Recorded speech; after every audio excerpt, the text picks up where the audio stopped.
Angeles. Jann Castor is a composer and friend of Lana Clarkson's. They were working together on a one-woman show about Marilyn Monroe. And Jann, welcome to the show. Hello, good morning.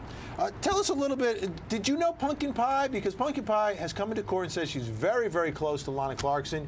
You worked and were friends with Lana Clarkson. Did you ever come across Pumpkin Pie? A few times backstage when she was there in the VIP section, of course. I could not say that I know her very well. Lana certainly was mentioning her occasionally and saying Pumpkin Pie is my friend, and so on and so on. So this is how I know Pumpkin Pie. I regret to say that I cannot say more about her. All right, Jann, tell us about, now, you have a connection with Lana on the night that she died. You were actually supposed to be with her that night? Yes, she called me from a freeway because she got a call from House of Blues that she has to be there. But she was supposed, initially, she was supposed to come to my studio so we would work on her, prepare for her show. I was supposed to write the songs for her, for Marilyn Monroe one-woman show. She was very excited about it, and she was very determined to actually get the show on the road. But I refused to go and join her at House of Blues, and called her, as I thought. Initially, I'm calling her and talking to her. Hi, Lana. That was Monday, following Monday. I'm sorry I couldn't join you there.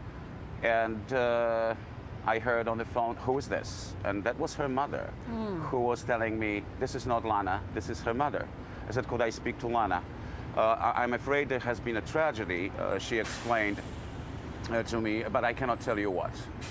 And something, on a hunch, I put BBC News, 4 o'clock in the morning, I guess that was Tuesday morning, and I heard about this murder being committed in the Phil Spector mansion.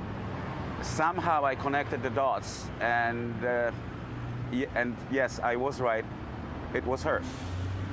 Wow. So you're working with Lana Clarkson, and she's getting ready to put a show together, because a lot of things that we're hearing from the defense is that Lana Clarkson was depressed. She had reached the end of the road out there in Hollywood and saw no future for herself. What did you see in Lana Clarkson? What did you hear from Lana Clarkson? Actually, what I saw, what I witnessed for months was enthusiasm. I never believed and will never believe that she would commit suicide. First of all, her depression as such. I know that we all go from, you know, through ups and downs, but certainly her depression, whatever it might be, and I have not witnessed her depressed. And we met very often. I was visiting her in her little house in Venice, and she was coming to my place.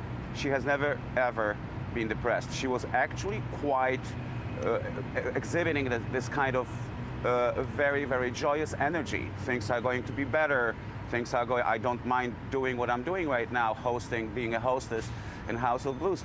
So, no, I really, it is beyond me why all of those women that claim to be her best friend joined together to bash her. And what purpose would that serve, I don't know. Here is a thought. Lana was a beautiful woman and actress. Do you really think that Lana, being an actress, would commit suicide and leave herself for posterity, you know, with the pictures of her face being smashed to pieces? I don't think so. No woman would ever do it. Right, and spoke to her the night that all this happened. Right now, we got to go to a break. But we have with us a friend of Lana Clarkson's, Jann Castor, who did not testify in this trial. Jann, I'm surprised that you were not on the witness list, or were you? So am I. I have never been contacted. A year ago, I was trying to reach some lawyers. I didn't know how to go about it. And a few weeks ago, a district attorney office gave me a call, but as they explained it to me, that the case is winding down, so therefore I didn't get the subpoena. I would have been glad to be there and contest Pumpkin Pie testimony with my own, as I am very sure that all this stuff about her depression is not only exaggerated, but I doubt that whether it's at all true. I have not seen Lana depressed. She had a very light very beautiful energy around her whenever she was coming over, and she said, let's go out and have a dinner. By the way, just wanted to say that we were only fellow artists, and we shared an artistic intimacy that surpasses intimacy, sometimes can surpass intimacy of very close friends.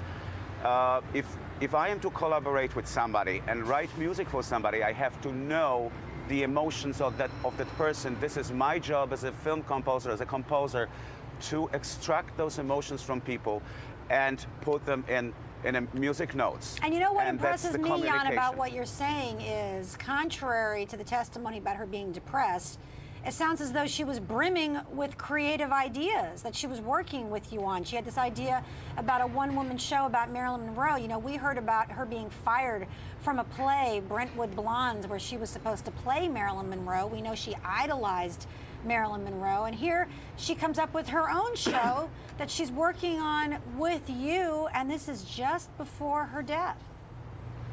Exactly. She was very excited about that. She wanted to revive her career. You know, her career took different turns.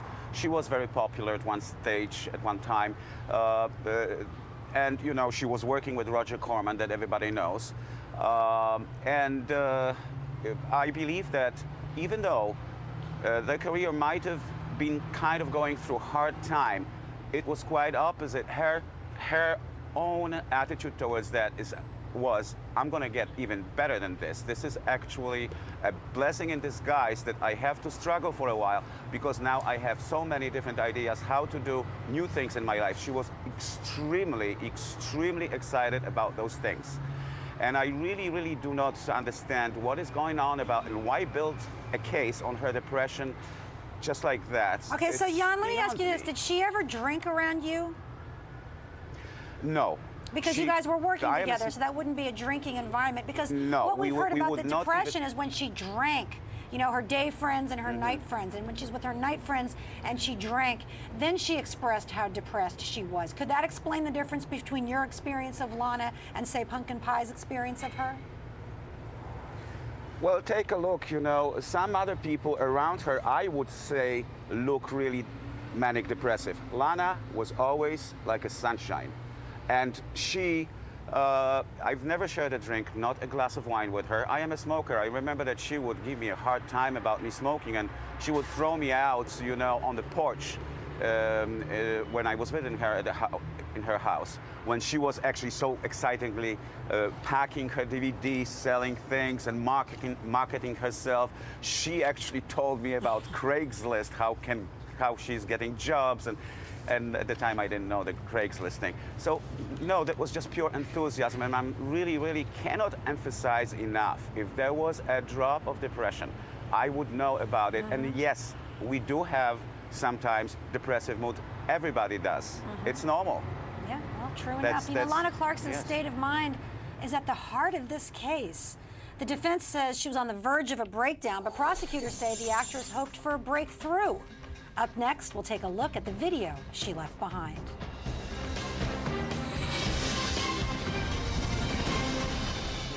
Jann Castor is still with us out there in Los Angeles, who worked with Lana Clarkson in right towards the end and was working with her, supposed to work with her that night. How would you describe her talent? Lana was very versatile, and she did want to make a leap forward and change something about her career.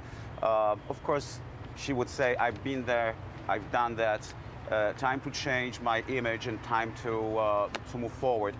She was very talented in many, many ways. She was also a very good cabaret singer. I would say cabaret because that was the nature of her songs and performances, and this is what she was supposed to do with the one-woman show, Marilyn Monroe, singing the songs. So her talents really were just across the board as an actress, as a model. She even designed her own website. I mean, whatever you saw, she would be sitting there with a computer and doing the living doll production, enjoying putting things together. So it was a very versatile, talented woman. Jann, how would you describe, this one-woman show that you're helping her put together? What happens? Okay, you put the thing together, then how do you turn that into, or how would she turn that into a successful production? Where would she go with it? Who would she bring it to? I mean, how do you do that out in Hollywood? she knew people, and she was also. I met her when I was writing, when I wrote music for the play in which she was starring in the year 2000. So she knew people. She would take it around. She was still a very good friend of Roger Corman, and she wanted the show to be like a cabaret show that she would take around town. First of all, film it, maybe sell it, maybe even, you know, go further with it. She was looking forward, and there was an enormous number of possibilities. And she was very industrious. She would know what to do with the show, believe me. Jann, why do you think Lana Clarkson went home with Phil Spector? That is something that is very, very simple to me. Lana wanted to start her musical career as a singer. Who wouldn't be impressed by being with the most famous music producer almost of all times? I mean, Phil Spector was doing hits, making hits in the 60s. I even saw him on I Love Lucy's show, which was in the 60s. Lana would go with him. Believe me, if I was joining her that evening, I probably would have ended up being with them together, or maybe not. He's drunk. He wants her to come home with him. Probably Lana Clarkson understood that he was interested in something with her that he might not have been interested in with you. Right. Well, I would have to say we all have our idiosyncrasies. I think that Lana probably thought it wasn't a good idea to go there, but then she couldn't resist the temptation of being with this guy as a music producer. As I understand, she did know very little about Phil Spector in the beginning. And then, you know, she found out who he was. Phil Spector took out a gun to stop those other women from leaving, and the jury could conclude that he had the motive in this case to take out a gun to stop Lana Clarkson from leaving. All right, let me go out to Jann Castor, who's with us from Los Angeles. And Jann was a friend of Lana Clarkson's, worked with her artistically. You know, Phil Spector worked with John Lennon back in the day, and you see a certain irony in that. Yes, it's an eerie little thought that I had. There was a song called Instant Karma that Phil Spector produced with John Lennon. And for those who want to Google the lyric, they will find it a little eerie. You know, especially there is a line there, let me quote, "Who do you think you are, a superstar, laughing in the face of love? What on earth are you trying to do?" And what else? Instant karma gonna get you, gonna knock you off your feet. Better recognize your brothers, everyone you meet. And so on and so on. Whatever happened, it was a long time in the making, and Phil Spector was known by musicians, and that he would be pulling gun even in a studio, you know, if somebody was singing badly, you know, or not doing what he wanted and how he wanted to produce the song. I mean, the whole thing is so bizarre. He certainly, this is my opinion, he's really suffering from the symptoms of abandonment issues. He definitely has got that there. And it makes him a very violent man. If I do remember that song, Instant Karma's Gonna Get You. Beth Karas, you know, the defense attorneys can complain about these 5 women who came in and testified about Spector pulling guns on them, but there's a lot more about Spector that we know that the jury did not hear. As Jann said, about Spector pulling guns on other people, right? And those people haven't come in to testify. People like John Lennon and others. Well, Yoko Ono was present when that happened, but and the gun was actually discharged in the studio.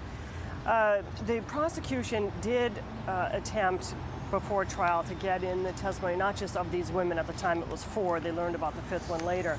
There were 10 different people, more than 10 incidents, and the judge did pick out the initial 4 as being similar enough to come under the Evidence Code 1101B section. It doesn't require a conviction, just a prior act.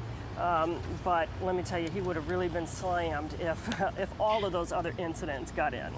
All right, well, big thanks to Beth Karas reporting live from Los Angeles today. Thanks also to David Foley and Jann Castor for joining us. And that wraps up our time with you on Bloom and Politan. Thank you for joining us. I'm Lisa Bloom. And I'm Vinnie Politan. We'll be back here tomorrow morning at 9 a.m. Eastern with more trial coverage. We're going to be hearing a lot more, Jann, about Lana Clarkson. We may even hear from Pumpkin Pie again. What final thoughts would you want to leave us with of your friend? What would be the memory you would want our viewers to have of Lana Clarkson as this case goes forward and even after it's resolved? Okay, this would be my message. Lana has never felt washed up, and of course her career took many different turns, but she would never be dismayed by whatever she was going through in terms of hard times, and she was very encouraging to other people. And I would just simply say, you know, artists think with their hearts, think with their feelings, and wherever you have a very huge wall in front of you just have to simply go through it, and Lana certainly had that courage and that skill to do so. And you know, it has been, Jann, a consistent theme. Whatever folks had to say about Lana, her career, her state of mind, everyone seems to agree that she was a very, very good woman with a big heart. There seems to be no disagreement about that. And so, Jann, you were a perfect guest for us to have on today. I thank you so much, Jann Castor, friend to Lana Clarkson, as well as a composer and songwriter in Los Angeles. Thanks for taking the time.